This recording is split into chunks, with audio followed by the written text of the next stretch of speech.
Cheryl, you really came at me really hard, and I think it was not done in love. It was unfair. You accused me of all these things. You know, you're not perfect. Family system that refuses to look at the I truth. want you to watch this. The truth hurts sometimes, but a family is as sick as its secrets.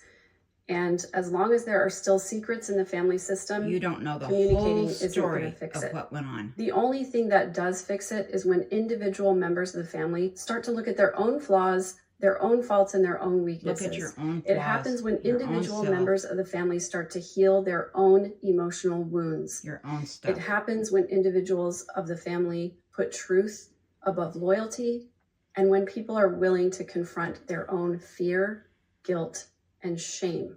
As long as fear, guilt, and shame are running the show, in other words, driving what makes you make your decisions, the unhealthy relational patterns are going to continue and persist. It took me a long time before I was willing to confront the dysfunctionality in my own family of origin, and it was very painful to do so. I had a lot of resistance to it, but the alternative is continuing to believe the lies and participate in the dysfunction. I, for one, just got to a point where I couldn't do it anymore. And where I recognized that it was detrimental to my mental health and to my relationships with my children. What you heard, I'm hoping that these conversations are going to start ending the stigma against seeking mental health treatment, because all of us have unmet emotional needs. We can go somewhere else. All of us have emotional wounds. All of us were raised by parents who didn't do it perfectly. That's right. And all of us are parents ourselves who aren't doing it perfectly, even if the only person we're parenting is our own inner child. Look at your own stuff. I don't claim to have all the answers. I don't claim to know everything, and I'm certainly not perfect.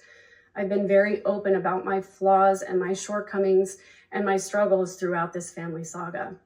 I don't really have a lot of hope that my personal family, whether it's my family of origin or my extended family, are ever going to truly heal from all of these generations. I really hope that people will start to embrace their own family's difficulties and address them and confront them head on. Having a willingness to dig into the difficult conversations that need to be had is one of the first steps, but seeking help from qualified mental health professionals is a critical component as well. All of us could use a little therapy. If you're inherently distrustful of the profession, like many... You don't know what Linda Hall said to me or other people.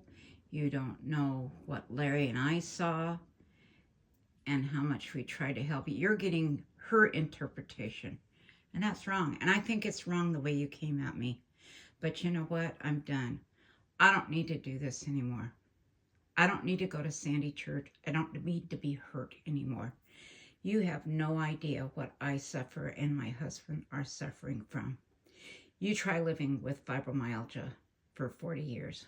You have no idea. No, you don't. And frankly, I think what you told me was done in judgmental spirit and not love. And then follow up and say hugs. No, I don't take hugs from people that are being nasty to me. And I think you were very nasty to me.